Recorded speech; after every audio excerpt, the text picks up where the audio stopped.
Suchi, you were really talking about, that you felt that spirituality is a science. Can you give me us all a perspective of how did you feel that it is a science?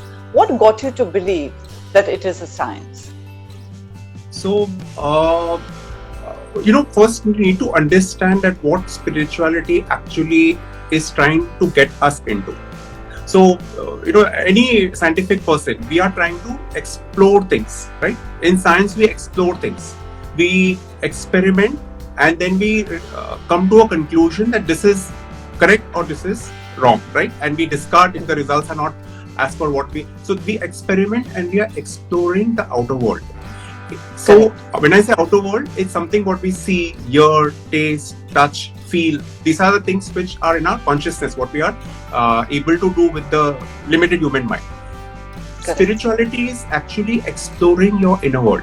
It's to know who you truly are. It's actually something where I would, that thing which startled me when I saw a death as to, is that what the end of life is? Is there a meaning beyond the physical body? That's something startled me, and that answer science cannot give. Science has no answer for that. And that is what I discovered as I started understanding the inner world. And again, this is very experiential. It is difficult.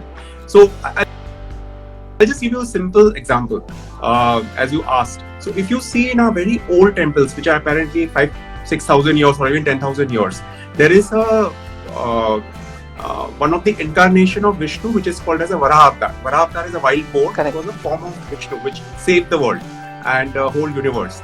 And the temples that time showed the globe, the earth to be a sphere, a rounded globe. Okay. And if you see in science, still maybe, I don't know how many 100 years back, it was thought that the earth is flat, right? Till I think Columbus or Pythagoras, people discovered that. So I used to wonder that how the sages then knew that the earth is a sphere. So these kind of understanding only can come when you go with it. There are lots of things which we are not able to decipher just because our mind is limited. And if you start really understanding the various spiritual realms and the spiritual practices or even rituals, for example, you will realize that there is a scientific basis. Havan, for example, that also has a scientific basis. So only thing is we unfortunately do not have the right people to guide. That is where I think we need people to help us to understand, and only a person who is in that state of their experiential state can help us understand, is what I feel. Yeah.